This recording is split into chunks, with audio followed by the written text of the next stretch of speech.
Nous allons commencer cette table ronde.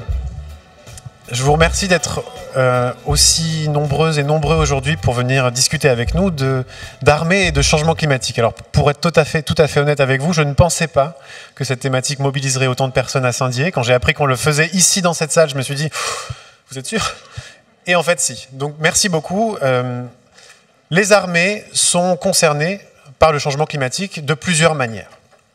En fait, on est ici face à une sorte de paradoxe, celui de la montée de la conflictualité, on l'a vu avec la guerre en Ukraine, évidemment, qui est sur toutes les lèvres, la montée d'une certaine sollicitation des armées sur le front guerrier, le réarmement d'un certain nombre de pays, la loi de programmation militaire a été aussi un signe très important de la remontée des budgets militaires pour le contexte français.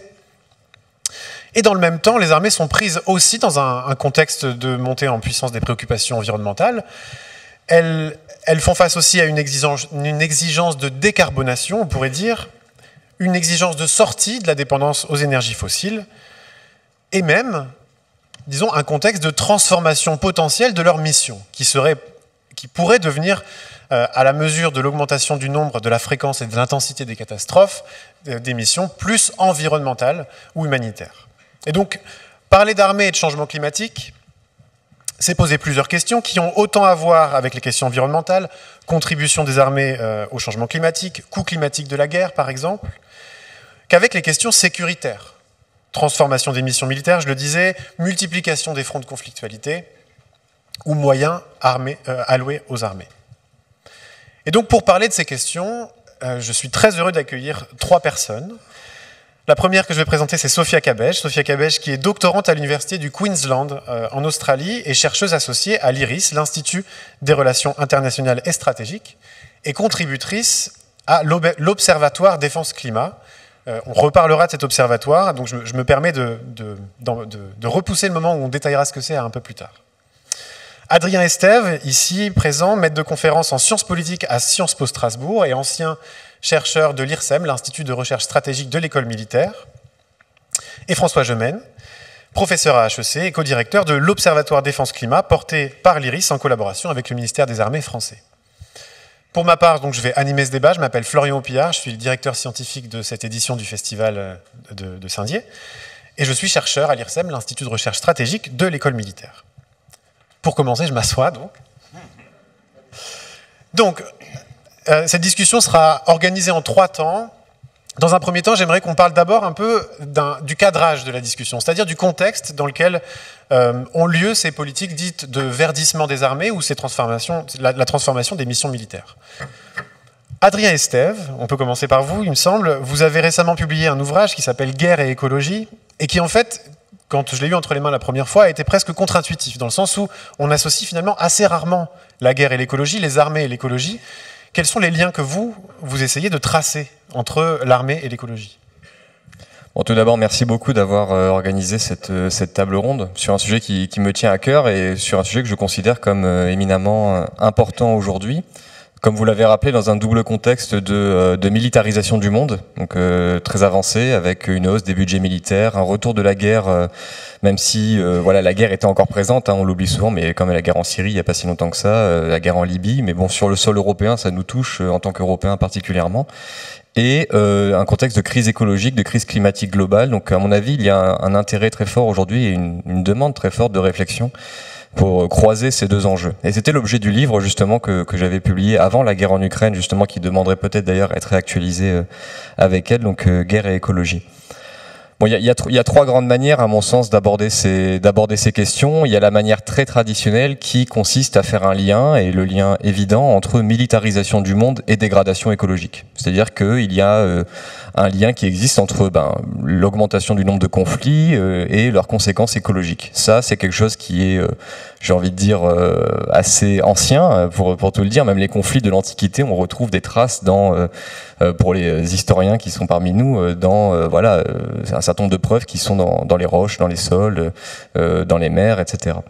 Donc, la réflexion sur la conséquence écologique des guerres, elle est très ancienne, mais on pourrait la dater de manière plus récente à un conflit qui a été un tournant vraiment dans cette prise en compte des conséquences environnementales des conflits armés, c'est la guerre du Vietnam. La guerre du Vietnam constitue un tournant parce que non pas parce que la guerre du Vietnam a particulièrement détruit l'environnement, les conflits mondiaux ont fait bien pire, si vous voulez, de ce point de vue-là, mais parce que pendant la guerre du Vietnam, on a pour la première fois réfléchi moralement et juridiquement à ce que les armées devaient ou ne devaient pas faire en matière de destruction des écosystèmes. Et il y a une arme qui a cristallisé particulièrement les débats, c'est l'agent orange, que vous connaissez sans doute, voilà, j'imagine peut-être en ayant entendu parler par ailleurs, mais c'était cet herbicide que l'armée américaine avait utilisé pour améliorer la visibilité des troupes, et donc ils avaient utilisé cet herbicide pour défolier voilà, la jungle vietnamienne, avec des conséquences écologiques et en termes de santé aussi, qui avaient été assez terribles et qui sont encore d'ailleurs assez terribles pour les populations vietnamiennes et les écosystèmes vietnamiens. À partir de ce conflit, le débat est né, pour ainsi dire. Le débat est né sur les conséquences écologiques des conflits armés, et depuis cette époque-là, vous avez des projets de recherche très très poussés, notamment aux États-Unis, notamment à l'université Brown, qui s'efforcent de chiffrer les conséquences écologiques des conflits armés. On pourrait y revenir si vous voulez, mais la guerre en Ukraine nous le rappelle encore. Voilà, les conflits armés dégrade la biodiversité, dégrade bien sûr les écosystèmes marins, plus généralement les écosystèmes terrestres aussi, et ont des conséquences climatiques. Voilà, ça, on en reparlera juste après. Dans l'ouvrage, il y a deux autres liens que je fais. Le deuxième, c'est le débat autour de l'énergie finalement, et de l'énergie qui est consommée par les armées et de l'empreinte énergétique des opérations militaires et du maintien de nos capacités de défense. C'est un débat là aussi relativement ancien, notamment sur la logistique de nos armées, mais c'est un débat qui aujourd'hui prend tout son sens avec l'augmentation des dépenses militaires et le fait que les armées sont aujourd'hui au sein des nations contemporaines aussi responsables d'une large portion des émissions. Alors beaucoup moins que le secteur privé par exemple, que d'autres secteurs, mais quand même on estime que les émissions de la défense hors opérations extérieures, c'est de 1 à 2%, voire 3% peut-être des émissions nationales. Si on ajoute les opérations extérieures, vous imaginez qu'on augmente le chiffre énormément. Et le troisième aspect, que je vais vraiment brièvement mentionner, c'est celui sur le lien entre environnement et sécurité. Et donc tous les débats que l'on peut avoir sur comment la crise écologique, la dégradation des écosystèmes peuvent générer de nouveaux conflits, générer de nouvelles tensions. Et notamment avec là un intérêt très fort pour le dérèglement climatique et ses effets en termes de sécurité. Et ça, on y reviendra peut-être plus avec Sophia aussi. Mais le dérèglement climatique aujourd'hui est accusé de déstabiliser de nombreuses régions du monde. Et il est intéressant de constater que les états-majors, qu'ils soient français, américains, occidentaux, mais aussi maintenant dans les pays en voie de développement, s'intéressent de plus en plus aux liens entre migration, phénomènes de terrorisme aussi, et dérèglement climatique. Voilà donc les trois grands points que je peux évoquer en introduction. Alors là, vous finissez un peu sur, disons, les transformations de la conflictualité liées à la question du changement climatique. Mais si on revient un tout petit peu en amont sur, disons, l'empreinte écologique des armées, elle concerne à la fois les opérations militaires, mais aussi les emprises militaires, les infrastructures militaires. Est-ce qu'il existe une réflexion au sein des cercles militaires, et Sophia, je vous invite aussi à répondre si vous avez des éléments, est-ce qu'il existe une réflexion en interne pour, disons, assouplir, ou en tout cas atténuer un peu l'empreinte militaire des infrastructures ou même des opérations?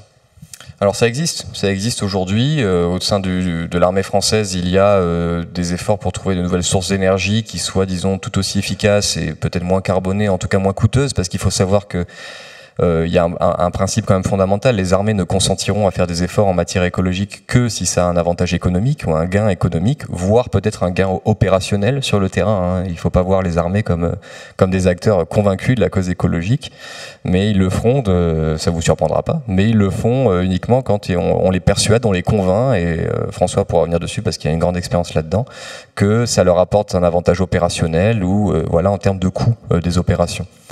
Donc il y a des efforts qui sont entrepris, qui sont à lire sous ce prisme-là justement, ce prisme de l'efficacité opérationnelle et de l'efficacité en termes de coût.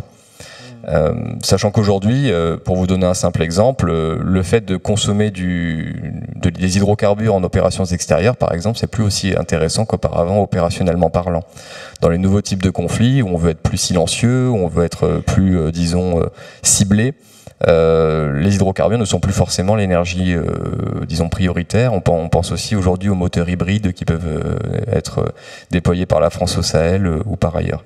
Pour autant, il faut le dire, et ça je le dis très clairement, l'armée se projette dans une utilisation du pétrole à long terme. Voilà. Il n'y a pas aujourd'hui de transition énergétique générale du modèle militaire. Le modèle militaire est encore un modèle qui se conçoit encore énormément aujourd'hui comme un modèle qui repose sur les énergies fossiles et plus particulièrement donc le pétrole. Dans un contexte, j'imagine, où les programmes d'armement, c'est-à-dire les programmes dans lesquels on conçoit des armements du futur, prennent énormément de temps. C'est-à-dire que si on se projette toujours dans le pétrole, alors même qu'à l'horizon 50 ans, on devra renouveler toute une gamme d'avions ou de chars de combat, on ne sera plus dans une situation où la disponibilité des ressources fossiles sera la même qu'aujourd'hui. Oui, c'est une réflexion très pertinente. Effectivement, la temporalité des programmes militaires fait que on est sur des programmes de plusieurs décennies. Donc c'est vrai qu'aujourd'hui, les programmes qui sont lancés et qui sont lancés dans le contexte de la guerre en Ukraine, où il y a un besoin opérationnel, on entend souvent parler, un besoin en munitions, un besoin en capacité. Ce sont des programmes qui reposent donc beaucoup sur les hydrocarbures et qui sont les mêmes programmes que l'on retrouvera effectivement d'ici à 2050. À un moment où on devra réduire notre empreinte carbone aussi en tant que nation, puisque nous avons pris des engagements dans le cadre de l'accord de Paris et nous avons pris des engagements dans le cadre plus généralement de cette fameuse neutralité carbone sur laquelle on reviendra peut-être plus tard. Et alors, comment on fait dans un contexte où les armées sont en concurrence les unes avec les autres, dans le sens où si on perd en efficacité opérationnelle, c'est-à-dire en capacité de projection des troupes, parce qu'on doit se séparer de l'énergie fossile, disons que l'argument qui est généralement avancé, c'est le premier qui le fait va perdre en impact, va perdre en efficacité opérationnelle. Comment est-ce que les armées, se positionnent les unes par rapport aux autres dans ces comparaisons, finalement, ou dans cette concurrence ? Alors, les armées, c'est un terme assez homogénéisant. Il faut dire qu'au sein du secteur de la défense, au sein même, finalement, d'un groupe de personnes issues de la défense, il y a des opinions très divergentes sur ce qu'il faudrait ou ne faudrait pas faire en matière d'énergie. L'opinion dominante aujourd'hui, c'est que si on commence une transition énergétique trop abrupte, on va perdre effectivement en efficacité opérationnelle parce qu'on ne sait pas encore, notamment traiter les batteries en opérations extérieures, on ne sait pas faire de la logistique avec des moteurs électriques, on ne sait pas financer, avec les manuels de combat que l'on a aujourd'hui qui sont sur de la haute intensité, avec la guerre en Ukraine justement, avec une mobilité importante des troupes. Aujourd'hui, les militaires vous répondent très souvent, en fait, on ne sait pas faire et donc on ne fera pas parce que ça va prendre trop de temps. Et effectivement, vu l'urgence de se réarmer et de se doter à nouveau de capacités matérielles, on ne peut pas se le permettre. C'est un luxe qu'on ne peut plus se permettre. En tout cas, c'est ce que j'entends beaucoup depuis que la guerre en Ukraine est apparue dans les débats. C'est presque paradoxal en fait, c'est que la guerre en Ukraine finit par ralentir des efforts de décarbonation qui étaient par ailleurs engagés du fait de l'exigence d'une capacité à se projeter sur ce théâtre de conflit. Ouais. Oui, c'est mon sentiment. Il y a vraiment une bascule. C'est pour ça que je disais que le livre, il faudrait presque que je le reprenne maintenant pour faire un état des lieux un peu de ce qui s'est passé depuis. Mais on est revenu à des débats très capacitaires et à des débats très traditionnels finalement sur combien de soldats, combien de munitions, combien d'équipements lourds, combien d'avions, combien de navires. Et dans ce calcul-là, l'écologie est réduite à peau de chagrin, effectivement. Alors, je voudrais continuer un peu dans ce lien entre armée et environnement pour revenir un petit peu sur les conséquences environnementales de la guerre en Ukraine, par exemple. Est-ce que vous avez une idée ou une estimation très générale des conséquences environnementales de ce conflit ou même de la durée dans laquelle ça va continuer à polluer les sols, influencer, la possibilité d'un écosystème à exister ou à revenir dans ces territoires ? Bon, la réponse, elle est simple, non. Je n'ai pas la moindre idée de l'étendue, en tout cas, des dommages environnementaux de la guerre en Ukraine, si ce n'est qu'on peut constater à travers des événements qui nous ont tous marqués, le barrage qui a cédé, la centrale nucléaire de Zaporijia qui a été quand même mise hors de service parce qu'il y avait un risque nucléaire très fort. La guerre en Ukraine réactive nous fait prendre conscience que la guerre est une activité qui peut avoir des conséquences non seulement délétères sur les écosystèmes, mais qui peut aussi mener à des conséquences de très long terme. Je veux dire, la guerre en Ukraine, pensez juste aux minage, les mines qui sont utilisées aujourd'hui par la Russie pour se défendre. Quand on regarde dans d'autres conflits qu'on n'a pas encore fini de déminer complètement leur territoire, vous imaginez que si on est pour plusieurs dizaines d'années, voire plusieurs centaines d'années en Ukraine, à essayer de résorber ne serait-ce que traiter ces mines ou résorber les dommages causés aux écosystèmes. Voilà, moi ça me paraît aujourd'hui très très préoccupant ce qui se passe et ça va coûter aussi énormément d'argent. Et il y a un débat à avoir aussi, qui avait été lancé il y a très longtemps, que je n'entends plus beaucoup, sur qui est responsable de nettoyer un théâtre d'opération à la fin d'une guerre. Et ça va m'intéresser, la guerre en Ukraine, à ce niveau-là aussi. À la fin de la guerre, quand la Russie, espérons-le, sera défaite, est-ce que la Russie aura une responsabilité de nettoyer le territoire ukrainien tel qu'elle a pollué? Et plus généralement, est-ce qu'on peut attaquer peut-être certains généraux, alors peut-être d'un côté comme de l'autre, pour écocide aujourd'hui? Enfin, vous avez entendu parler peut-être du terme d'écocide par ailleurs. Est-ce qu'on peut considérer aujourd'hui qu'il existe des crimes environnementaux de guerre, typiquement la destruction du barrage, typiquement le fait de polluer un fleuve pour des raisons opérationnelles? Est-ce que ça peut aujourd'hui faire l'objet de poursuites auprès de la Cour pénale internationale? Le droit ne le dit pas encore, ça n'existe pas encore, ce type de poursuite et ce type de crime. C'est un débat qu'on aura aussi à l'issue de la guerre en Ukraine. Merci Adrien. Je voudrais enchaîner maintenant pour préciser et rentrer un peu dans, disons, la fabrique de la transformation de cette institution qui est souvent un peu opaque et pour laquelle il est difficile d'aller chercher des données ou comprendre, disons, le fonctionnement interne.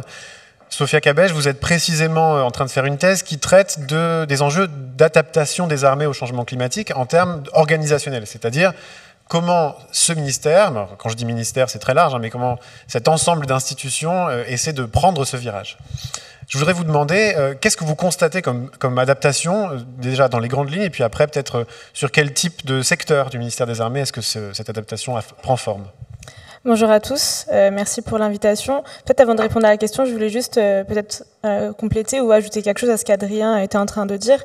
Un gros problème avec les dommages environnementaux, notamment de la guerre en Ukraine, c'est l'enjeu de la comptabilisation et de la capacité à collecter de la donnée.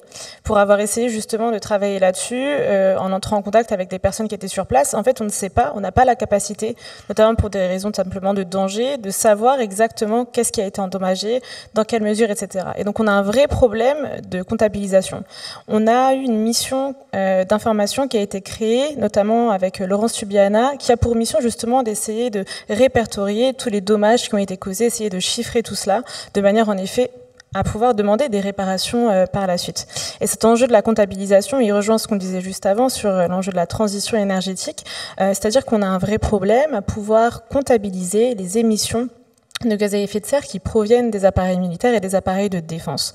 Donc les différents ministères vont venir parfois fournir des bilans carbone comme on peut en avoir à l'échelle individuelle, à l'échelle d'une collectivité ou encore à l'échelle d'une entreprise, mais on n'a pas de méthodologie commune à ces différentes entités, ce qui rend compliqué aussi la capacité à pouvoir comparer ces bilans carbone d'une part, à pouvoir les vérifier et tout simplement dans ce qu'ils comprennent. On parlait en effet des bilans qui comprennent pas les opérations extérieures, c'est un vrai problème, c'est ce qu'on peut voir aussi, et notamment pour les États-Unis, qui, pour vous donner une idée, les États-Unis, si c'était un pays, ce serait le 55e plus gros pollueur mondial.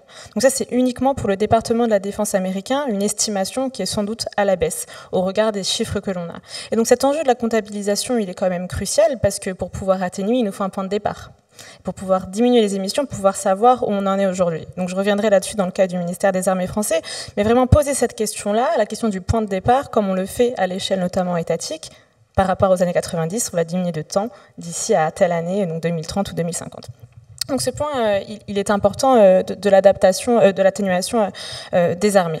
Maintenant, sur l'adaptation des armées, c'est quelque chose, donc, de la même manière que dans le domaine civil, ça se granularise de différentes manières. C'est-à-dire que l'adaptation se fait vraiment au niveau de toutes les strates et de tout ce qui compose finalement les armées. On va venir adapter les équipements, tout d'abord, les infrastructures, les formations, et les doctrines. Maintenant, c'est un processus qui est assez lent, ce qui demande tout d'abord d'être en mesure de savoir où on en est aujourd'hui. Pour vous donner un exemple, pour adapter une infrastructure, une base militaire située en littoral, il faut d'abord être capable d'évaluer la vulnérabilité de cette base qui demande un travail de plusieurs mois, à quels aléas climatiques est-elle exposée, dans quelle mesure est-ce qu'ils sont en capacité de pouvoir y répondre aujourd'hui, comment cela se traduit sur un temps long, sur une échelle à 2030, 2050, etc. Et donc le travail d'adaptation se fait sur un temps long, donc on est sur un phénomène qui est relativement récent. En termes temporels, pour vous situer un petit peu, le ministère des Armées français a publié en 2022 une stratégie défense et climat.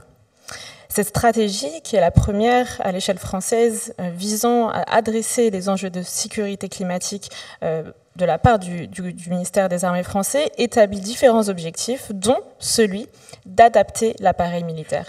Mais on se rend bien compte que cette stratégie est assez récente et donc être en capacité de pouvoir juger de l'avancée de cette stratégie d'adaptation demeure assez difficile parce que c'est très récent. Et puis, on peut comparer cela à l'enjeu d'adaptation dans le domaine civil. On en parle beaucoup, mais tous les spécialistes, François probablement également, vous diront on ne va pas assez vite, on n'en fait pas assez, on est énormément en retard. C'est ce que nous dit le Haut Conseil pour le climat aussi.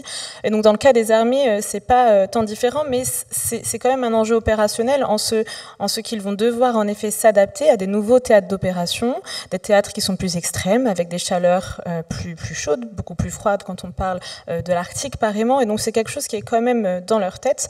Mais ce qui est intéressant en l'occurrence, c'est que l'enjeu de l'atténuation, en tout cas dans la manière dont j'ai essayé d'analyser comment le ministère s'approprie cette thématique, ça devient pratiquement de l'adaptation, avec cette idée d'en faire un atout opérationnel, cette idée qu'on va atténuer nos émissions si cela nous permet d'être plus forts sur le terrain et d'avoir cet atout opérationnel qui va pouvoir nous permettre de gagner cette guerre. Et en l'occurrence, pour vous donner une idée de comment ça se passe ailleurs aussi, aux États-Unis, la question de l'atténuation, on en parle depuis longtemps. C'est un objectif qui est fixé d'arriver à 0 émission nette, c'est-à-dire un équilibre entre ce que l'armée va émettre en émission et ce qu'elle va être en capacité de pouvoir stocker, donc être à 0 émission nette.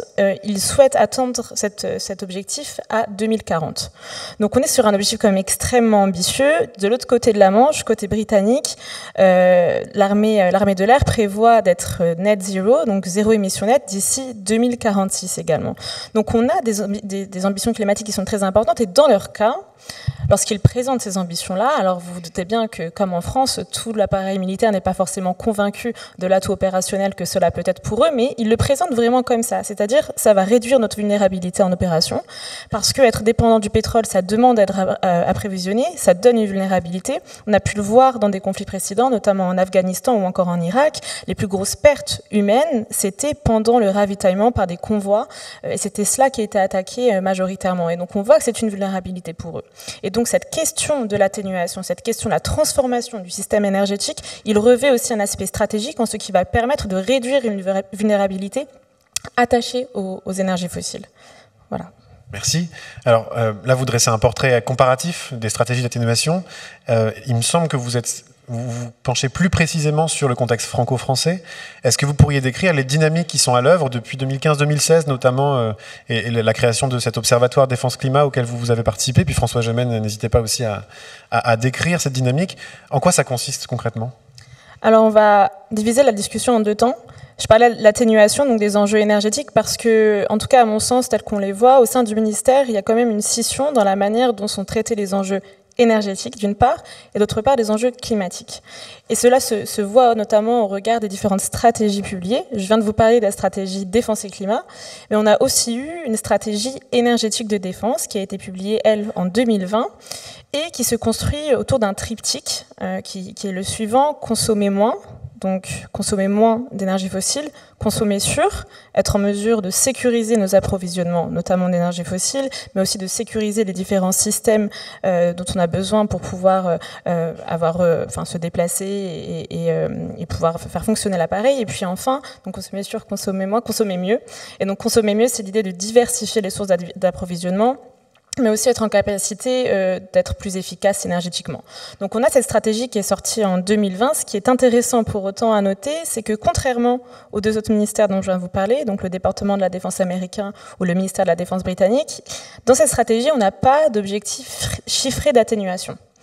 Et cela s'explique peut-être aussi parce qu'on a quand même une lacune en France à pouvoir établir le bilan carbone de nos armées pour pouvoir justement établir cet objectif d'atténuation. Donc pour l'heure, la France n'a pas cet objectif-là. On est dans une démarche d'essayer de réduire cette dépendance-là, mais vraiment dans un objectif d'adaptation au contexte dans lequel on est. On l'a vu notamment avec la guerre en Ukraine, la dépendance aux énergies fossiles, ça peut être une vulnérabilité aussi, et aussi pour l'appareil militaire. Les armées achètent leur carburant sur le marché comme tout autre acteur. Et donc de ce fait, elles sont dépendantes des variations de prix. Quand le carburant est plus cher, il est plus cher pour tout le monde et également pour elles. Et donc il y a quand même une réflexion qui est entamée là-dessus. Et au sein de ce ministère, On a parlé d'Observatoire Défense et Climat, mais il y a aussi un autre observatoire qui est dédié aux questions énergétiques, qui s'appelle l'Observatoire de la sécurité des flux et des matières énergétiques, et qui témoigne de l'intérêt du ministère à comprendre ces problématiques-là, et dans quelle mesure elles sont stratégiques aussi pour ce ministère. Donc voilà pour le volet énergie.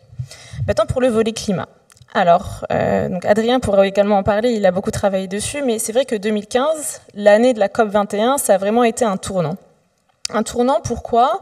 Parce que pendant cette année-là, on a eu plusieurs acteurs, plusieurs ministères qui ont été mobilisés autour de l'organisation de cette conférence internationale, notamment le ministère des Armées, qui a organisé la première conférence internationale sur le thème défense et climat. Donc cette conférence-là, elle a signifié aussi un tournant en ce qu'elle a initié un point de départ sur la réflexion des armées sur le thème du changement climatique et de ses implications sécuritaires, qui s'est notamment traduit par la création d'un observatoire, l'Observatoire Défense et Climat, qui a commencé en 2016, qui existe encore aujourd'hui sous sa deuxième édition, mais qui est dirigée donc par François Gémen et qui est menée par l'IRIS, l'Institut de recherche français en relations internationales et stratégie. Et donc cet observatoire-là, il a pour objectif de fournir au ministère des Armées des études leur permettant de mieux comprendre les manières dont les changements climatiques et les autres perturbations environnementales impactent la sécurité, à la fois en fournissant par exemple des études régionales avec des études par pays, quelles sont les vulnérabilités auxquelles ce pays peut faire face et quel type de crise, de tensions, voire de conflits ou conflits armés peuvent émerger, mais aussi plus généralement leur donner à voir ce qu'il se passe ailleurs. On a pu travailler par exemple sur les stratégies menées dans d'autres pays pour leur donner un panorama un petit peu de ce qu'il se fait ailleurs. Et puis on travaille aussi sur des thématiques plus larges comme celle de la sécurité alimentaire ou encore de la vulnérabilité des territoires insulaires. Et donc cet observatoire-là montre en effet un intérêt pour cette question-là au sein du ministère, mais c'est important de le noter, on est quand même dans une approche, à mon sens en tout cas c'est ma perception et ça n'engage que moi, où le climat a ce côté aussi fédérateur. C'est-à-dire que c'est un instrument aussi qui permet de faire de l'influence, de la coopération entre acteurs, notamment entre acteurs militaires. Et donc, quand vous disiez tout à l'heure que c'était assez intéressant, que c'est dur aujourd'hui pour des armées de dire on va décarboner, mais finalement on va plus être crédible parce qu'on va plus être capable de gagner, il y a aussi l'autre volet, c'est-à-dire que comme chaque acteur fait du greenwashing, en tout cas comme chaque acteur dit s'engager sur cet enjeu-là, il est inévitable que les armées doivent également s'exprimer là-dessus.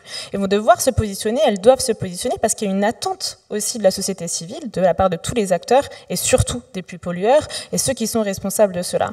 Et donc en ce sens, je ne dirais pas qu'il y a une manipulation, pas du tout, mais il y a une volonté de se positionner sur des enjeux sociétaux qui concernent tout le monde et pour lesquels l'appareil militaire et les armées ont un rôle à jouer et aussi finalement une responsabilité à avoir. Et donc le climat en ce sens a ce rôle fédérateur ou en tout cas permet aussi de mettre autour de la table différents acteurs pour coopérer là-dessus. On le voit, si on dépasse le cadre sécurité, le climat, c'est le seul enjeu encore où les États-Unis et la Chine peuvent se parler. Donc on reste quand même sur ce type de contexte. Voilà. Merci. François Gemène, vous qui co-dirigez cet observatoire défense-climat mené par l'IRIS, est-ce qu'on n'est que dans une stratégie d'affichage, c'est-à-dire une manière de faire de l'influence en tant que ministère des Armées pour ne pas être à la traîne par rapport à d'autres organismes, d'autres ministères, d'autres pays, ou comment ça se traduit finalement concrètement ? Bonjour, il y a beaucoup de choses évidemment et je partage tout à fait ce qui vient d'être dit par mes deux collègues.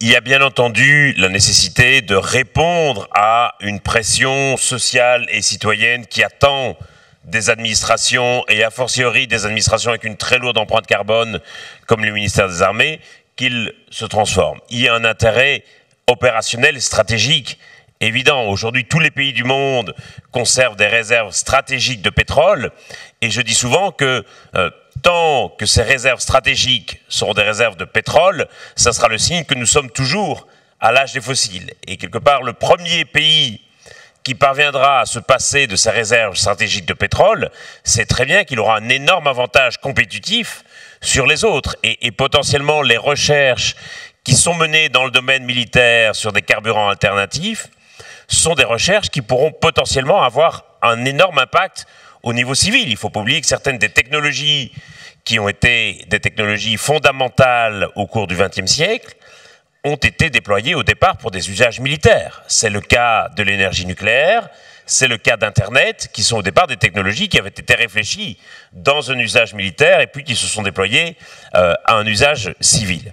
Donc ça, c'est un point important. Et puis, il y a aussi le fait que les missions de l'armée sont en train d'évoluer sous l'effet du changement climatique, notamment parce qu'il y a de plus en plus de missions humanitaires auxquelles l'armée doit répondre. Et très clairement, quand on regarde aujourd'hui le nombre de missions humanitaires dans lesquelles est engagée l'armée française, souvent d'ailleurs en soutien à d'autres pays, c'est une transformation profonde, y compris de la doctrine militaire.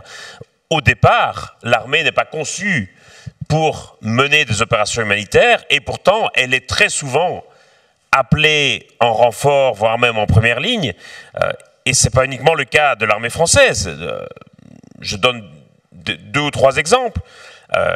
Lors des inondations qui ont touché à l'été 2021 la Belgique et l'Allemagne, les Belges ont été très choqués de voir à quel point leur armée était incapable, était sous-dotée en moyens matériels pour les assister lors de cette catastrophe. Il y a eu une scène particulièrement pathétique où on voyait des militaires qui étaient à bord d'un canot à moteur pour aller rechercher des gens qui étaient coincés dans les étages supérieurs ou sur le toit de leur habitation. Et le canot n'avait pas la puissance suffisante que pour résister au courant. Et finalement, on a dû faire appel à un club de jet ski local pour que des pratiquants de jet ski viennent chercher en jet ski les gens qui étaient coincés. C'était évidemment profondément humiliant pour l'armée belge de voir ce canot qui était balayé par le courant et des jet skis qui remontaient le courant.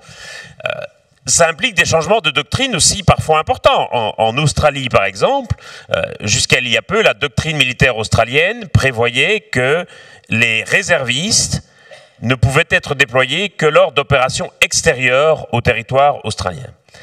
Et l'Australie est désormais tellement régulièrement touchée par des catastrophes climatiques que la doctrine a changé et prévoit que les réservistes peuvent aussi être appelés sur le territoire australien pour venir prêter main forte aux opérations humanitaires. Donc ça, c'est un premier type d'opération qui change beaucoup la donne. Un autre facteur qui change aussi considérablement la donne, c'est la réalisation que le changement climatique est aussi un facteur de tension et de conflit. Va aggraver la pression sur des ressources rares, notamment sur les terres ou sur l'eau, et que potentiellement il y a toute une série de nouveaux foyers de conflits qui risquent d'apparaître du fait du changement climatique. Et donc, je dirais, au sein de l'Observatoire Défense et Climat, qui est donc cette petite structure de recherche mise en place par le ministère, il y a vraiment ces 2 aspects. À la fois travailler sur la décarbonation des opérations militaires et sur l'adaptation du matériel militaire au changement climatique, mais aussi une réflexion stratégique sur une série de nouveaux conflits. Et c'est évidemment absolument fondamental pour un pays comme la France, qui a de très nombreuses bases militaires à l'étranger, dont plus de la moitié des militaires sont déployés hors des frontières nationales. Donc c'est vraiment une caractéristique assez forte de l'armée française. Il y a au fond assez peu de militaires dans le pays, la plupart sont déployés hors des frontières du pays. Et si on regarde une opération comme l'opération Barkhane, par exemple, dans l'échec de l'opération Barkhane, il y a aussi une prise en compte insuffisante des impacts du changement climatique. Parce que une des raisons qui va provoquer l'instabilité du Sahel et une sorte de résurgence des mouvements terroristes et djihadistes, c'est le fait qu'il y a de plus en plus de conflits fonciers dans la région, des conflits pour l'usage des terres, soit entre agriculteurs d'ethnies différentes, soit entre agriculteurs et éleveurs, et que dans une région où les gouvernements ont beaucoup de mal à faire respecter l'état de droit, les populations locales vont souvent s'en remettre à des groupes armés, qu'ils soient terroristes, djihadistes ou des mercenaires étrangers, pour assurer la protection des terres. Et donc, le constat qu'on fait à la suite de l'opération Barkhane, c'est que tant qu'il n'y aura pas des politiques d'adaptation pour restaurer la qualité des sols, pour mettre en place des systèmes d'irrigation, par exemple, et donc pour faire en sorte que les gens soient moins dépendants des conditions environnementales dans leurs sources de revenus, tant qu'on ne parviendra pas à atténuer ces tensions foncières dans le Sahel, on risque malheureusement d'être confronté à des poussées djihadistes et terroristes. Et c'est aussi évidemment un enjeu de sécurité nationale pour la France par ricochet. Et donc vraiment, il y en a une attention très forte qui est portée à ces nouveaux risques, à ces nouvelles conflictualités liées au changement climatique. Mais alors justement, je me permets de rebondir. Adrien Estève, il me semble que tous les pays ne construisent pas leur doctrine avec l'idée ou selon l'idée que le changement climatique est une menace. En tout cas, pas de la même manière. Non, pas de la même manière.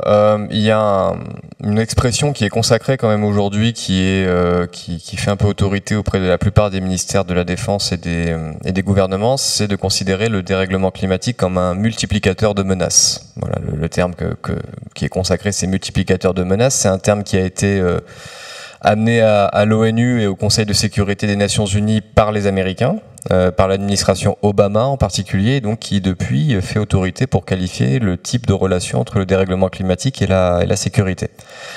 Il y a un concept voisin qui est assez proche mais en même temps pas tout à fait pareil, qui est celui de multiplicateur de risque. Voilà, donc il y a deux concepts, multiplicateur de menaces et multiplicateur de risque. La distinction, vous le sentez peut-être, c'est la causalité. Quand on parle de multiplicateur de risque, on considère qu'il y a une moindre causalité, en tout cas une causalité très indirecte entre les phénomènes climatiques et les phénomènes sécuritaires. Et d'ailleurs aujourd'hui, plus généralement, il y a une réflexion assez poussée sur le lien entre climat et conflit, entre climat et sécurité, avec certains auteurs qui vous disent de but en blanc que le lien est très ténu. Le lien est extrêmement ténu, donc il y a une petite controverse qui commence à naître sur le fait que peut-être le dérèglement climatique est moins responsable de conflictualité dans certaines régions du monde que le mauvais gouvernement, que l'oppression politique ou que d'autres facteurs. Pourquoi un pays comme la Libye aujourd'hui est touché par une inondation horrible qui tue des milliers de personnes? On s'est bien rendu compte que c'était peut-être un peu la faute, d'une certaine manière, des conditions environnementales, mais aussi et surtout la faute du gouvernement libyen, ou peut-être de l'absence de celui-ci. C'est-à-dire que c'est un barrage quand même qui a cédé, qui n'était pas entretenu depuis de très nombreuses années. Donc les conséquences sécuritaires, humanitaires du dérèglement climatique, il faut les politiser, à mon avis. C'est ça que je veux dire par là. C'est-à-dire qu'il faut politiser. Il ne faut pas dire c'est de la faute du climat. Si on dit c'est de la faute du climat, on tend à déresponsabiliser les gouvernements qui gouvernent mal, qui préparent mal leur population au dérèglement climatique, qui en réalité ne font pas l'effort d'adaptation et de résilience nécessaire pour se préparer aux conditions de vie de demain. Donc le lien, voilà, à mon avis, il faut le politiser énormément. Alors, j'en profite aussi. D'autant que le climat est parfois une bonne excuse avancée par les gouvernements pour précisément se défausser de leurs responsabilités. Et j'allais donner l'exemple de la Syrie, un des plus grands défenseurs de lien entre dérèglement climatique et conflit syrien, c'était Bachar el-Assad. C'était celui et son administration qui ont le plus dit dans les médias que la guerre civile syrienne s'était causée par le dérèglement climatique et que lui n'était en aucun cas responsable du soulèvement de la population. Oui, alors qu'on voit des auteurs publier des ouvrages, par exemple Harald Welzer, qui nous dit qu'il existera, ou qu'il existe d'ores et déjà, des guerres du climat. En faisant finalement... Mais Welzer, il est psychologue. Tout à fait. Non mais voilà, contextualisons le discours. En effet, c'est un discours déterministe qui consiste à faire un lien direct entre climat et guerre, alors même que, comme vous le venez de le dire, on ne peut pas s'extraire des contextes, des conditions politiques qui produisent les catastrophes. Et je vais même aller plus loin. Plus les conditions climatiques vont se dégrader, plus la crise écologique va s'amplifier, plus il y aura une responsabilité des gouvernements de protéger leur population face à ces événements-là. Donc je pense que, contrairement à ce que l'on peut penser, l'aggravation des conditions climatiques ne va pas mener à une augmentation des conflits climatiques, mais une augmentation des conflits politiques. Merci, tout à fait. Ce qui me frappe aussi, dans la projection un peu déterministe qu'on a du lien entre climat et conflit, notamment dans les médias ou dans le débat public, je suis toujours frappé de voir à quel point on envisage une sorte de corrélation un peu automatique des impacts du changement climatique plus graves et donc forcément plus de conflits qui en réalité nient une recherche sur ce sujet qui en fait est très poussée, très féconde, très diversifiée et qui souligne précisément la complexité de ces relations. Alors là, vous soulignez aussi la capacité que notre discours en tant que scientifique a à franchir la barrière de notre discipline, j'imagine. C'est vrai, sans doute une question aussi qu'on peut se poser par rapport à nous-mêmes et par rapport à nos stratégies de communication, certainement, oui. Je reviens aussi sur ce que vous avez mentionné sur la transformation des missions des armées, la possibilité que les armées aient à faire face à de plus en plus d'interventions dites environnementales. Je crois que c'est vrai pour énormément d'armées et que d'ailleurs elles y vont pour la plupart de manière assez évidente. Mais j'aimerais bien savoir, est-ce qu'on ne peut pas nuancer un tout petit peu dans le sens où, par exemple, la France est tout à fait réticente à créer, en tout cas à aller dans cette espèce de réflexe d'intervenir dans des missions environnementales. Et quand on leur parle de l'opération Irma qui a eu lieu en 2017, qui est, disons, l'opération environnementale française par excellence, qui voit l'île de Saint-Martin balayée par quasiment 3 cyclones en 10 jours, l'armée française envoie 1700 militaires pour intervenir d'abord pour rétablir les axes de communication, la transmission radio, amener de l'eau, évacuer des personnes, trier les personnes à évacuer, ensuite reconstruire. Et quand on fait des entretiens avec ces militaires, ils nous disent « surtout ne recommençons pas ». Surtout, ne généralisons pas l'idée que l'armée doit intervenir en tant que première force de réaction humanitaire. Et c'est intéressant parce qu'en fait, ce que nous disent ces réactions des militaires, c'est qu'il y a un conflit interne aussi, à l'intérieur du ministère des Armées, sur l'allocation des moyens. Alors qu'on est en train d'essayer de remonter en puissance sur les budgets militaires, cette ressource reste très rare. Et donc, l'arbitrage qui consiste à dire, bon, vous allez devoir faire du sécuritaire, mais aussi de l'environnemental et de l'humanitaire, est en fait une menace pour la possibilité de continuer à remplir les missions. Tout à fait. Et c'est pas du tout le même type de mission, y compris dans la formation des soldats et de leur entraînement. Faire du sécuritaire et faire de l'humanitaire, c'est pas du tout la même chose, évidemment. Et donc, c'est vrai que, alors ça dépend un peu des armées, mais très clairement, dans le cas de l'armée française, on sent qu'on y va encore un peu à reculons et avec des pieds de plomb, un peu contraints par la force des choses, parce qu'évidemment, on ne peut pas laisser les gens mourir sur place, mais il y a encore beaucoup de mal à intégrer le fait que cela puisse devenir une des missions centrales de l'armée française. Et ce débat, en fait, me rappelle beaucoup le débat qu'il y a eu il y a maintenant quasiment 20 ans, 30 ans, au sein du HCR, du Haut Commissariat des Nations Unies pour les réfugiés, sur la question de la prise en compte des déplacés liés au changement climatique. Et donc, au début, le HCR ne voulait pas du tout s'occuper des réfugiés climatiques. Je mets des guillemets pour parler rapidement. Il disait, ça ne fait pas partie de mes missions, moi je m'occupe de faire les réfugiés politiques, Convention de Genève, et donc si je dois faire en plus les réfugiés climatiques, je ne vais pas en sortir, et en plus ce n'est pas forcément les mêmes types de besoins, les mêmes types de protections qui sont nécessaires. Et puis est arrivé le tsunami en Asie du Sud-Est, le lendemain de Noël 2004, et il se trouve que le HCR était déjà présent dans la région, notamment en raison de la guerre civile dans la province d'Aceh, et ils ont été, par la force des choses, forcément contraints de fournir assistance et hébergement aux gens qui étaient déplacés et qui arrivaient, et le HCR, à la suite de cela, publie aussi un communiqué en disant « Voilà ce qu'on a fait, cette opération était tout à fait exceptionnelle, c'est lié au fait qu'on était déjà sur place avec des moyens sur place et à l'ampleur de la catastrophe, mais surtout n'en déduisez pas de conclusion générale selon laquelle nous serions amenés dans le futur à porter assistance aux réfugiés climatiques. » Et aujourd'hui, quand on regarde le HCR, il y a carrément une unité spéciale climat. Et alors, ouais, vas-y Sophia. Oui, je voulais juste revenir sur ce qui a été dit juste avant, c'est-à-dire cette évolution des missions des armées vers plus d'assistance humanitaire.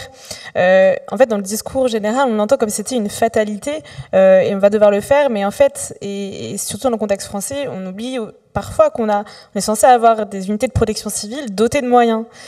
Et le problème est justement celui-ci, c'est qu'on a une sursollicitation et il y a une incapacité en termes de moyens des unités de protection civile à assurer la protection des Français face à l'occurrence accrue des catastrophes naturelles en termes notamment d'intensité. Et donc la question qui se pose, et là c'est vrai qu'en parlant avec des acteurs du ministère de l'Intérieur, c'est exactement celle-ci, c'est-à-dire que le recours aux forces armées pour les aider, parce qu'en France, les forces armées ne peuvent intervenir sur le territoire qu'en soutien aux forces de sécurité civile, et si celles-ci ne sont pas capables de le faire, c'est la règle des 4 I.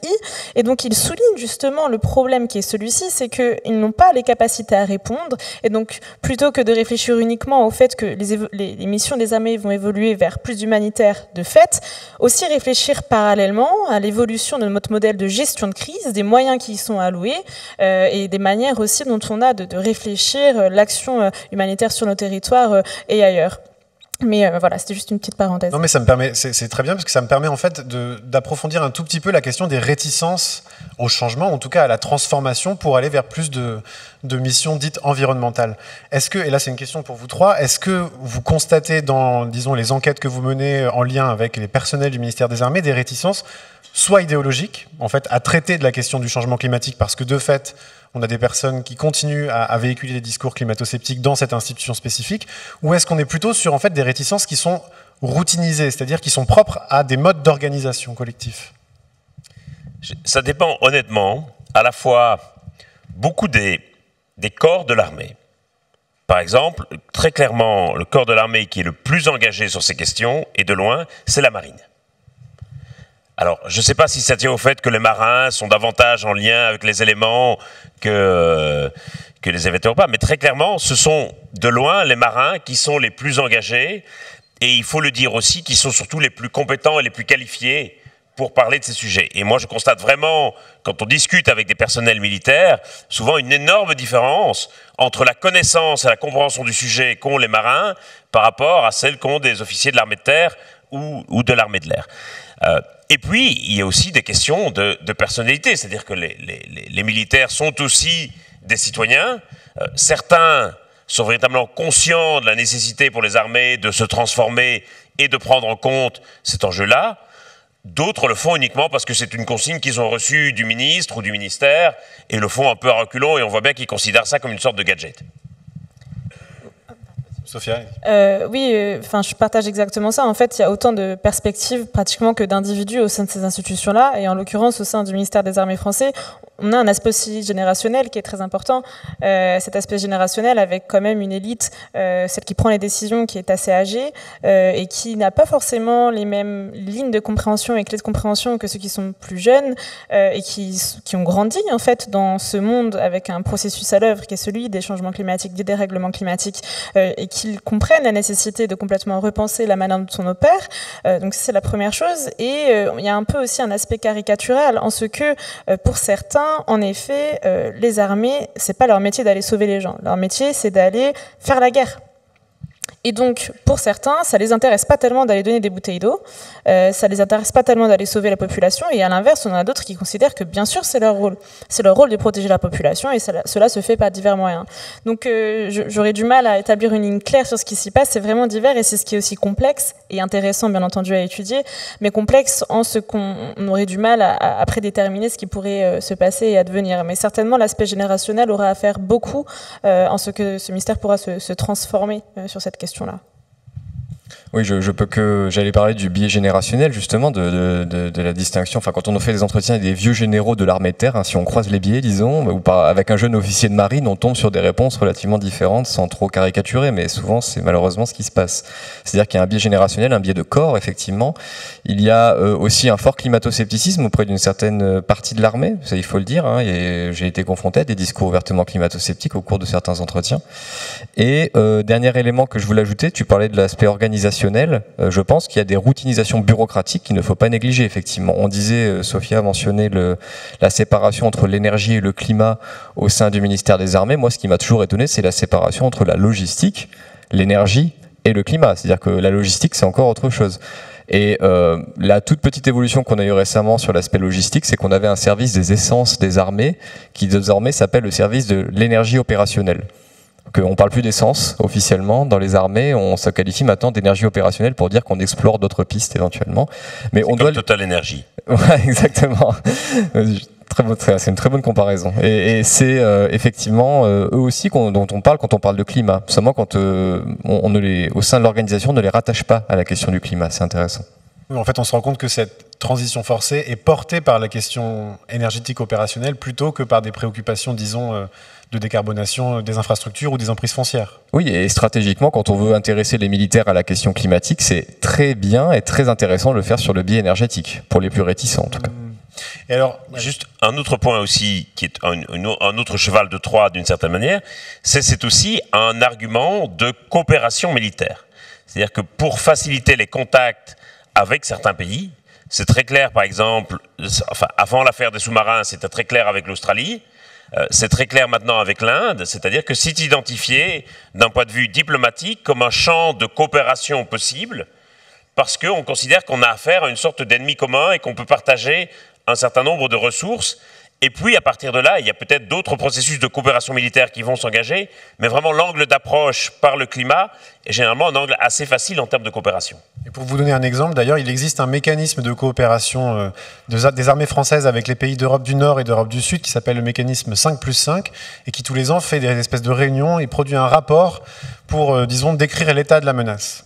Il y a 3 ans, le rapport avait comme objet la gestion de la crise de l'eau. Il y a 2 ans, le Covid et le changement climatique. Et cette année, c'est la question du changement climatique. Ce qui fait qu'on voit en fait que on est presque dans une forme de climatisation de la coopération militaire, puisqu'en fait, le climat devient l'objet à partir duquel on crée de l'accord et de la diplomatie à partir d'organisations qui parfois ne s'entendent pas nécessairement. Y compris pour essayer de vendre des sous-marins, par exemple. Y compris pour essayer de vendre des sous-marins. Alors, dernière question, puis après, je pense qu'on pourra ouvrir le débat à la salle. Et c'est une question qui a plus à voir avec la manière dont vous travaillez. Et bon, je m'inclus un peu dans la question, puisque moi-même je suis chercheur à l'IRSEM, donc dans le ministère des Armées. Comment est-ce qu'on fait des enquêtes dans une institution qui, potentiellement, ne laisse pas facilement ses portes s'ouvrir ? Est-ce qu'on doit forcément avoir un pied dedans pour essayer en tout cas pour avoir accès ? Ou est-ce que le faire depuis l'extérieur est parfois rendu plus facile parce qu'en fait on n'est pas pris dans des enjeux internes ? Qui veut... Non, c'est Adrien qui a fait des enquêtes. Allez, Adrien. Mais je sais que Sophia aussi. Sophia aussi, oui, mais du coup, c'est intéressant de comparer les expériences. Moi, je pense que j'ai certaines facilités à entrer en milieu militaire pour plusieurs raisons. Déjà, je suis un homme, et c'est pas négligeable quand on va parler à des militaires, une profession majoritairement masculine. Je suis blanc, ce qui est quand même aussi, il faut dire, un avantage certain pour entrer dans le milieu. Et je suis plutôt bien en costume. Voilà, je passe plutôt bien en costume. Je peux passer pour le gendre idéal. Et c'est vrai, moi, j'ai jamais Adrien en costume, il passe très bien. Et c'est pas à négliger. Je veux dire, c'est pas à négliger. C'est-à-dire que souvent dans les entretiens avec des militaires, le militaire aime bien être dans la position du sachant, en tout cas ceux que j'ai pu rencontrer. Et du coup, c'est vrai que se mettre dans la position du jeune chercheur, voilà, qui vient se renseigner sur ce que vous faites de merveilleux au sein du ministère, ça a toujours bien marché. Voilà. Donc moi, j'ai jamais eu vraiment de problème d'accès. D'autant plus que j'ai fait ma thèse en plus à Sciences Po Paris. Et c'est toujours assez facile, en fait, quand on fait sa thèse dans un établissement considéré comme prestigieux, d'avoir des accès. Moi, je n'ai vraiment, de mon point de vue, et c'est intéressant de comparer avec Sophia, justement, je n'ai jamais eu de problème d'accès à des hauts gradés ou à des militaires. Sophia ? Alors du coup, moi je suis une femme et je ne suis pas complètement blanche. Donc du coup, c'était peut-être un peu plus compliqué, mais c'est vrai que j'ai eu de la chance, entre guillemets, c'est que j'ai travaillé pour l'Observatoire en amont. Donc cet observatoire qui est quand même créé par le ministère des Armées. Donc j'étais détachée dans un institut de recherche, mais en ce sens, j'ai connu des personnes au sein du ministère en ma qualité de chercheur, et donc ça m'a permis d'établir un lien avec 2-3 personnes, par effet boule de neige d'avoir des recommandations d'autres personnes, pour arriver jusqu'à 40 personnes au sein de cette institution. Mais je ne pense pas que cela aurait été aussi facile si je n'étais pas arrivée en interne, entre guillemets, avec la recommandation d'un tel. Un tel m'a recommandé de vous contacter, donc ça donne un gage de qualité. Mais par contre, je partage tout à fait ce que disait Adrien, c'est-à-dire arriver en mode dans la position de apprenez-moi des choses, je suis là pour vous écouter, c'est ce qui fonctionne assez bien. J'ai pu avoir accès à un haut gradé et pour le coup c'était l'entretien le moins intéressant parce que le plus climato-sceptique, donc c'était pas forcément c'était intéressant en soi, mais dans le contenu c'était pas tellement enrichissant. Voilà, donc c'était pas assez difficile, mais je pense que ça a beaucoup à voir avec finalement le chemin que j'ai suivi. En étant totalement externe, je ne sais pas comment ça peut se passer. Merci. En général, on peut dire que l'armée n'est pas a priori demandeuse de communiquer sur ces sujets. Il y a bien quelques brochures, mais on ne peut pas dire que l'armée soit vraiment engagée dans une grande entreprise de communication. Et ce qui est assez intéressant, c'est que donc cet observatoire défense et climat que je dirige avec Julia Tass à l'ERIS a eu 2 phases. Une première phase où vraiment on nous demandait essentiellement de faire des recherches et donc d'informer un peu la stratégie des armées. Dans cette deuxième phase, il nous demande de faire davantage connaître et d'utiliser en quelque sorte cet observatoire pour aussi nouer des partenariats et des liens avec des initiatives similaires qui pourraient être prises dans d'autres pays. Et c'est assez marrant parce qu'on voit bien à quel point il y a, je dirais sans doute une sorte de consigne ministérielle qui veut dire il faut davantage communiquer sur ce qu'on fait, mais on voit bien à quel point ils n'ont pas l'habitude de le faire et le font parfois de façon parfois un peu maladroite. Je me souviens que notamment on a une série de podcasts qui sont enregistrés dans le cadre de cet observatoire. On essaye d'alterner des chercheurs et des militaires Et chaque fois qu'il faut aller interroger un militaire, donc dans le cadre d'un exercice un peu formel, puisqu'on arrive avec des micros pour enregistrer, il y en a certains qui littéralement ont un texte tout préparé, qu'ils lisent, et on sent qu'il y a une sorte de panique qui s'empare d'eux dès l'instant où on leur met un micro devant la bouche. Alors ça, c'est le podcast dont vous parlez qui s'appelle Sur le front climatique, que je vous invite à aller écouter. Il y a un deuxième podcast qui, depuis plusieurs années, fait de la vulgarisation sur les questions militaires, qui s'appelle Le Collimateur, qui a pendant très longtemps été associé à l'IRSEM, que je vous recommande aussi d'aller écouter. Qui est super, mais qui est plus généraliste, hein, qui touche vraiment tous les aspects de la... Peut-être, Florent, justement sur la question des entretiens, etc., le fait qu'on aille parler du climat, je pense que ça a aussi facilité probablement l'accès aux personnes et la facilité qu'on a pu avoir à récolter de l'information. Si on allait parler de dissuasion, si on allait parler de terrorisme, je ne sais pas si ça aurait été aussi facile, ou en tout cas si on aurait pu avoir accès autant de données via une enquête sociologique. Donc l'enjeu, le fait que ce soit le climat est finalement pas si stratégique, est finalement quelque chose dont on peut parler, parce que c'est pas si grave et puis pas si c'est stratégique, je pense que ça a aussi joué. Mais il y a des trucs qui restent assez inconnus, même pour nous qui sommes, je dirais, relativement bien introduits, on va le dire comme ça, au ministère. Les recherches qui sont faites sur les carburants alternatifs ou sur des processus de géo-ingénierie, c'est vraiment quelque chose auquel on n'a pas du tout accès. Merci, je pense qu'on peut prendre un petit temps pour prendre des questions et y répondre si vous le voulez bien. Est-ce qu'on a un micro qui circule? Ça va venir. Ah, on voit la salle, c'est bon.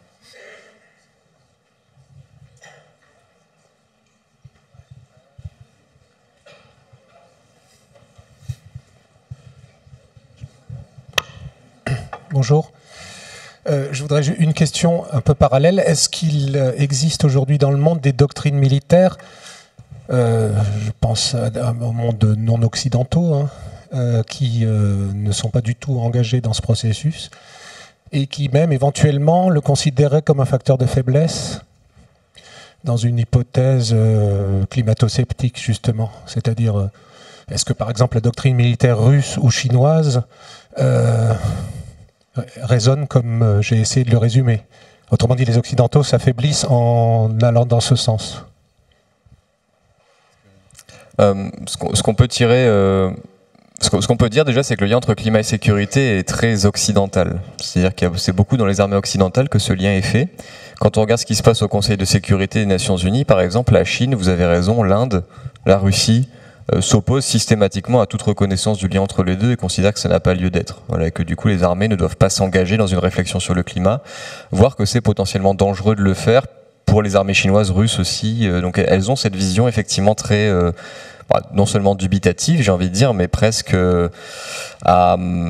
à nier en fait effectivement tout intérêt stratégique, budgétaire ou même opérationnel à le faire. Non, Chine-Russie, je dirais effectivement. Mais par contre, certaines armées des pays du Sud sont beaucoup plus engagées dans les opérations humanitaires, par exemple. Effectivement. Ça, c'est vraiment, quand on regarde des pays comme l'Inde ou le Bangladesh, vraiment, l'armée est un composant essentiel du système de réponse humanitaire. C'est pas toujours formulé comme le climat, mais voilà, il y a effectivement des dynamiques.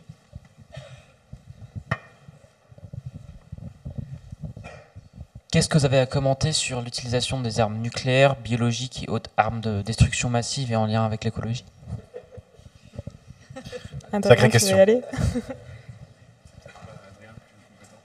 C'est horrible.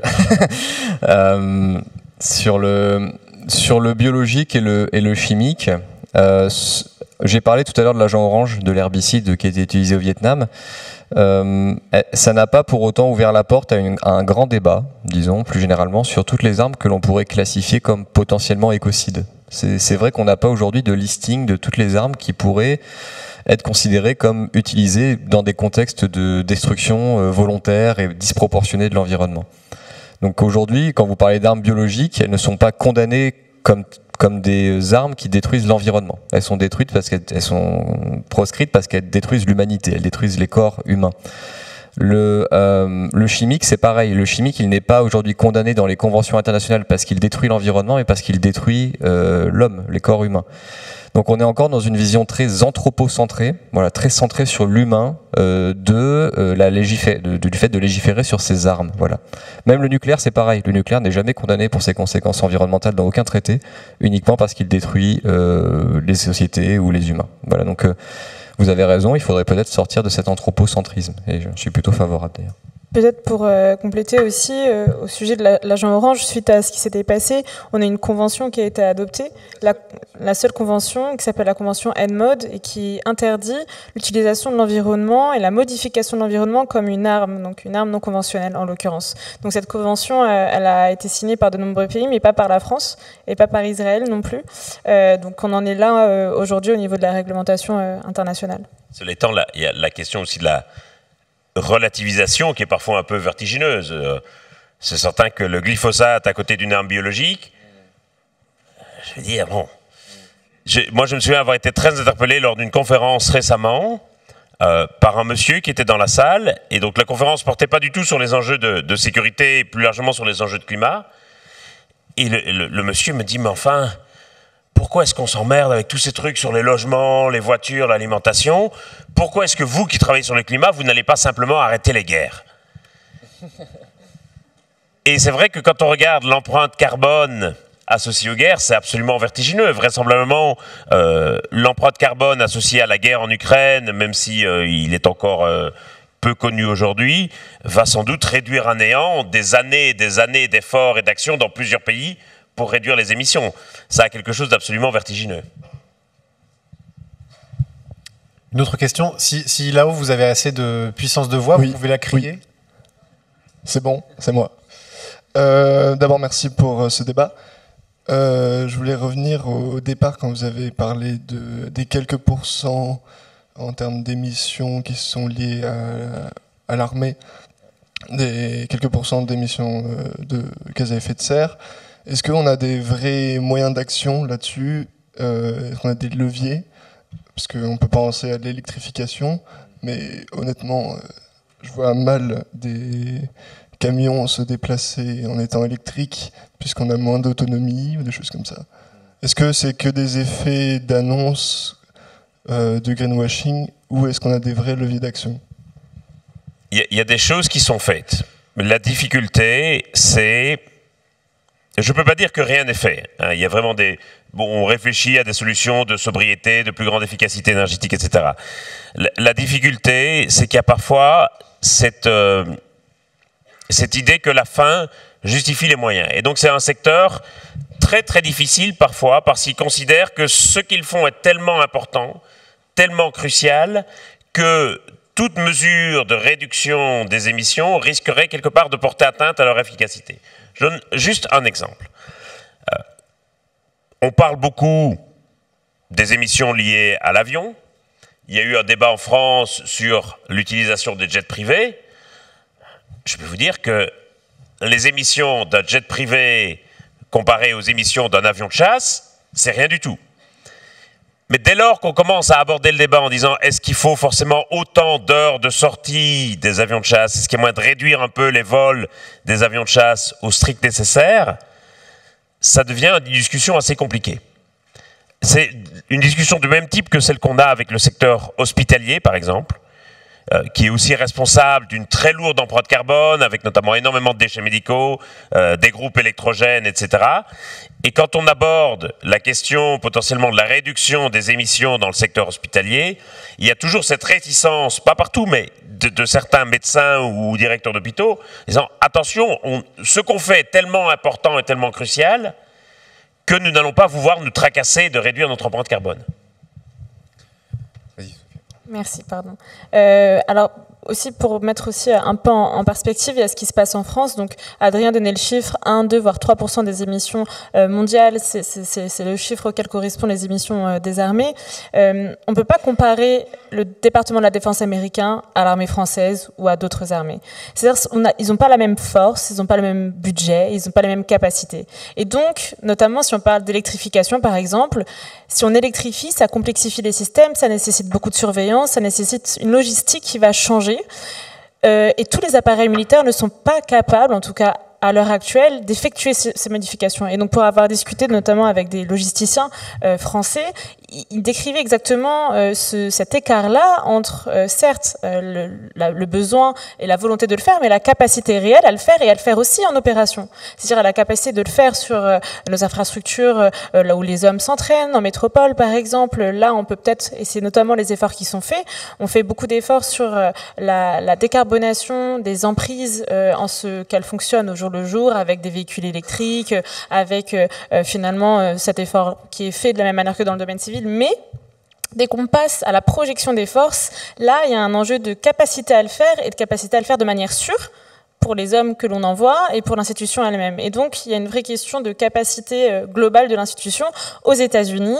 C'est notamment en cela et sur cela qu'ils se fondent pour atteindre l'objectif dont je vous parlais, zéro émission nette à 2050. C'est un objectif extrêmement ambitieux. Déjà, dans le secteur civil, on se pose des questions sur notre capacité à pouvoir l'atteindre, malgré la nécessité de le faire, bien sûr.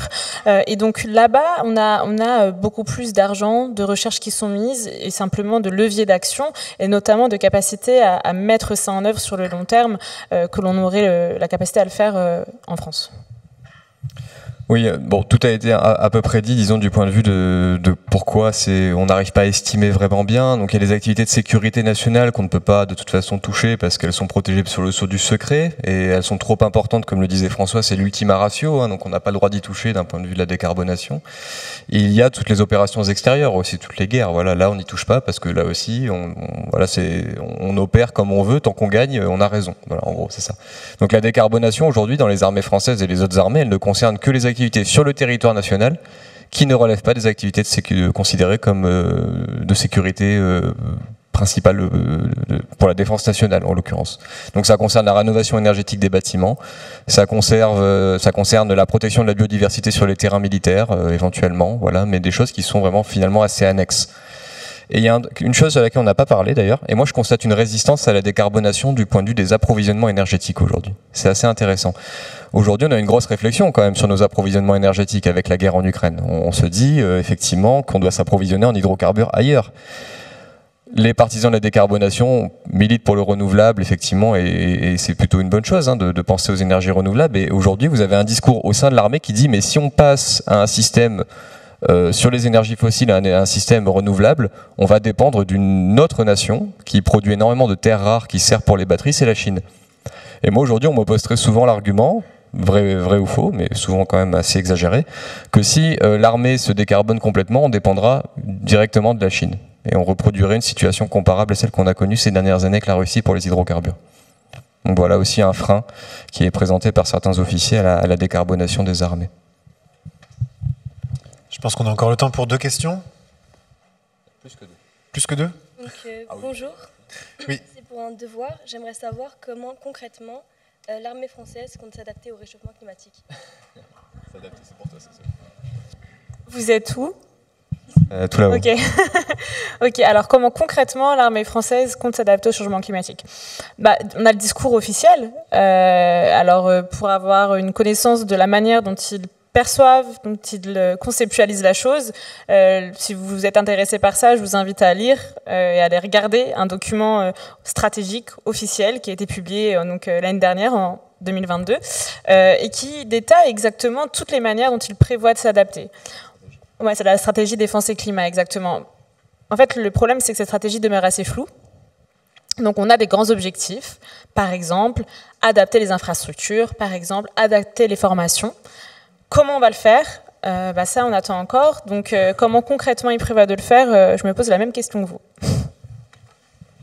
Et comment ça va être payé aussi, quel est l'aspect budgétaire ? Mais il y a des gros enjeux auxquels on ne pense pas toujours, par exemple d'adaptation du matériel. Comme on l'a dit, c'est souvent des achats qui sont réalisés sur 20, 30, 40 ans. Forcément, vous ne changez pas d'hélicoptère aussi souvent que vous changez de téléphone, même s'il faudrait qu'on change de téléphone moins souvent. Mais la capacité de portance des pales d'hélicoptère est très différente selon la température de l'atmosphère, par exemple. Et donc, ça veut dire qu'il faut pouvoir remplacer les pales, voire les rotors d'hélicoptères. Il y a aussi des questions de corrosion des coques des bateaux et des sous-marins. Ou alors quelque chose qui peut servir de scénario à un excellent film à suspense, c'est le fait que vous savez que les sous-marins repèrent leur position grâce au sonar et se dirigent grâce au sonar. Le sonar lui-même, pour se positionner, fait l'analyse des différences de température entre les différentes couches d'eau de l'océan. Et comme les océans se réchauffent, il va évidemment falloir adapter aussi les sonars, puisque ça serait bête d'avoir un accident de sous-marin à cause d'un sonar mal positionné, a fortiori quand on a des sous-marins nucléaires. Il y a un autre enjeu aussi, celui de la santé des soldats, qui est lié à l'augmentation de la température moyenne globale et des phénomènes notamment de chaleur extrême qui impactent la santé des hommes, qu'ils soient sur le territoire ou en opération, et donc en l'occurrence avec des évanouissements, avec des coups de chaleur, tel qu'on peut le connaître nous en période de canicule. Et donc cet enjeu de la santé et de l'adaptation, donc de la manière dont ils peuvent s'entraîner, avec des horaires aménagés par exemple, avec plus d'hydratation, avec ce genre de choses, il y a un mouvement vers cela qui est fait, mais finalement de force. Je dirais que c'est plutôt par retour d'expérience et par nécessité. On a besoin de le faire plutôt que par vision vraiment stratégique de comment il faudrait s'adapter sur un temps long. De la même manière que pour les équipements, c'est-à-dire c'est qu'en voyant que on a des problèmes en effet sur les réacteurs des avions par exemple, en même temps que les pales d'hélicoptères, sur des phénomènes d'évanouissement de soldats dans des hélicoptères qui ne sont pas assez climatisés, et donc tout cela amène en effet à une réflexion sur comment faire en sorte de pouvoir opérer dans des conditions plus chaudes. Voilà.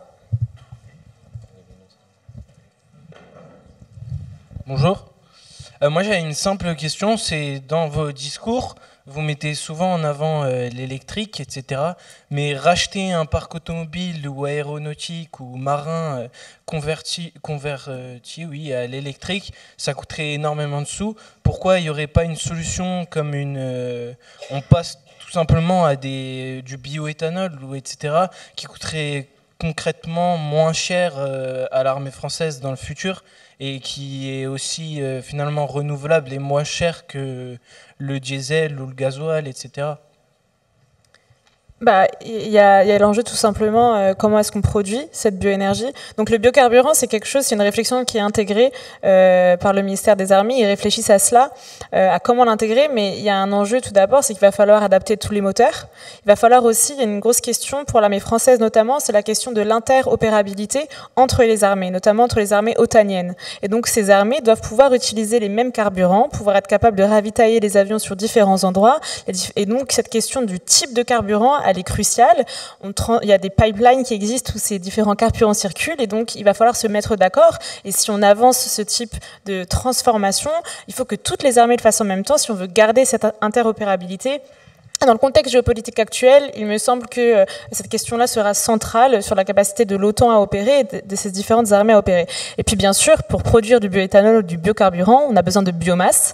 Et donc cette biomasse, c'est crucial, on a besoin de terre, on a besoin d'eau et on a d'ores et déjà des pressions sur les ressources en eau et sur les terres arables notamment. Donc comment on va produire cette énergie-là, c'est une question centrale. Maintenant, je pense que le débat ne doit pas être posé de manière frontale, l'un ou l'autre, mais peut-être un peu des deux, et comment est-ce qu'on répartit cela en fonction des besoins des différents corps d'armée et des différentes possibilités pour eux. Oui, à court terme, la solution, c'est l'hybride. C'est principalement ça pour l'instant que les armées font. Vous avez un griffon hybride, c'est-à-dire quand le véhicule n'avance pas, quand il est statique, on le tourne en électrique et voilà, on attend. Et une fois qu'il faut le projeter, on allume le moteur. Donc, pour l'instant, c'est ça les solutions pour économiser le carburant et éventuellement, derrière tout ça, améliorer les performances énergétiques. Oui, du coup, c'est à... Ah non, c'est ici. Oui, c'est bon. Merci pour votre débat. Y a-t-il aujourd'hui un pays qui est réellement en avance sur la transition énergétique militaire ou pas? Excusez-moi, qui parle? Moi. Merci. Pardon. Tu veux y aller? Pas les États-Unis. Oui, les États-Unis Voilà. et les pays scandinaves. Et les pays scandinaves, oui. Mais sur une grosse armée, je dirais les États-Unis, oui. Pour les pays scandinaves, ils ont réussi à faire voler un Gripen. C'était un avion de chasse avec uniquement du biofuel il y a quelques années de ça. Donc ils sont assez avancés dans également l'utilisation opérationnelle de ces fameux biocarburants dont on parlait à l'instant. Il y avait une question juste ici, je crois. Oui, bon, c'est peut-être un peu plus de l'ordre d'anthropologie, en tout cas c'est une vraie question, c'est ce qui importe. Est-ce que le problème, c'est pas un peu plus structurel, où en fait l'armée, en tout cas pour les pays d'Occident, comme ça avait été évoqué en termes de cadre géographique informel, ne serait pas un gardien du temple de l'énergie fossile et de la civilisation occidentale thermique? Moi, je suis assez d'accord avec cette analyse. Le fait qu'on garde des réserves stratégiques de pétrole et qu'on identifie le pétrole comme une réserve stratégique, effectivement, donne l'idée que notre civilisation reste bel et bien ancrée dans l'ère des fossiles et dans le pétrole. Et je trouve que le poids symbolique d'idée des réserves stratégiques de pétrole est très très fort. Et je suis assez d'accord avec l'idée qu'on puisse voir un peu l'armée comme une sorte de la forteresse qu'il faudra, sinon assiéger, au moins transformer, si on veut sortir de l'ère des fossiles. Pour l'instant, on dit toujours que la dernière goutte de pétrole que l'on aura, elle ira dans un char ou dans un véhicule terrestre militaire. Donc, mais oui, vous avez raison, je suis d'accord avec vous aussi. Sur ce sujet, peut-être aller voir les travaux de Nita Crawford, qui a fait tout un travail sur le Pentagone. Tout va bien, madame? Ça va, madame? Bon. Ok. Donc, qui a fait tout un travail sur le Pentagone. Elle a publié un livre l'année dernière qui s'appelle War, Pentagon and Climate Change, ou peut-être dans un autre sens, où elle essaye, en fait, elle montre la manière dont le département de la défense américain a besoin d'énergie fossile pour opérer, et la manière dont, en fait, c'est une boucle qui se nourrit continuellement entre l'industrie de défense, le recours aux énergies fossiles et la projection des armées, et la manière dont tout est imbriqué. Et donc, c'est exactement ce que vous décriviez. Donc, si vous êtes intéressé pour en savoir plus, vraiment, ces travaux sont assez novateurs. Je pense qu'on peut prendre une dernière question avant de boucler. Après, on reste un peu après, hein, si jamais. Oui, on peut discuter après, il n'y a pas de problème. Allez-y. Merci. Moi, j'avais une question sur la justice. Je voulais savoir, vous en avez parlé un peu, est-ce qu'il est possible d'attaquer un État du fait de l'impact environnemental qu'aurait fait un conflit? Et également, il me semble qu'il y a pas mal de conflits où ce sont des groupes armés non étatiques qui ont posé des mines, qui ont lâché des gaz. Je pensais à l'État islamique. Est-ce qu'il est possible, en fait, de les responsabiliser d'une façon ou d'une autre? Merci beaucoup. Et oui, quel cours, sur quel matériel juridique, bref, tout ça. C'est compliqué parce aujourd'hui, il y a énormément de procès qui sont en cours, mais qui sont généralement des procès qui sont intentés à des gouvernements par des citoyens de l'État concerné, et qui généralement sont des procès qui visent à faire respecter par les gouvernements les objectifs de décarbonation de leur économie auxquels ils sont engagés. Il y a eu une tentative de procès qui a avorté, mais qui était très intéressante. Au début des années 2000, le petit archipel de Tuvalu, dans le Pacifique Sud, a déposé une plainte auprès de la Cour de justice internationale contre l'Australie et les États-Unis au motif de violation de son intégrité territoriale, ce qui est un motif très très lourd en droit international. C'est ça qui a déclenché la première guerre du Golfe, par exemple. Et l'argument de Tuvalu, c'était de dire, comme ni l'Australie ni les États-Unis n'avaient ratifié le protocole de Kyoto, Tuvalu considérait qu'ils étaient directement responsables de l'élévation du niveau des mers qui menaçait donc son intégrité territoriale.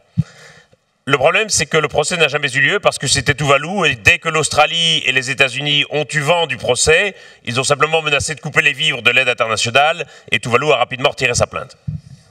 Et j'ai un autre exemple dans un contexte guerrier, sur l'agent orange justement, j'y reviens. Donc déjà, il n'y a pas de base juridique en droit international pour ce type de plainte, il faut le savoir. L'écocide n'est pas reconnu comme un crime de guerre aujourd'hui, donc vous ne pouvez pas traîner un chef militaire ou un gouvernement en raison de ce... Vladimir Poutine aujourd'hui ne pourrait pas être accusé devant une cour pénale pour des conséquences environnementales de conflits armés, c'est pas possible.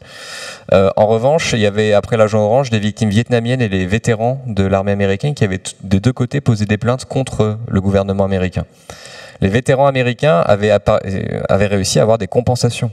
Ceux qui avaient répandu l'agent orange et ceux qui avaient inhalé l'herbicide en tant que maladie professionnelle. Donc ils ont obtenu plusieurs millions de dollars de la part de Monsanto qui avait produit le produit, Dow Chemicals qui l'avait produit aussi, et une autre entreprise dont le nom m'échappe.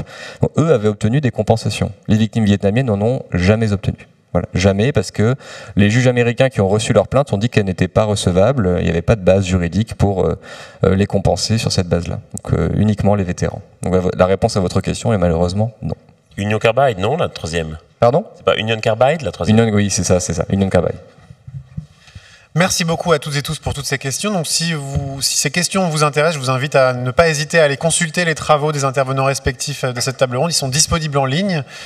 Et puis je vous souhaite une bonne... on m'a demandé de dire qu'il y avait des livres aussi qui étaient en vente à la sortie. Oui, tout à fait, il y a des livres en vente à la sortie, donc n'hésitez pas. Et merci d'être venu. Merci beaucoup. Merci beaucoup.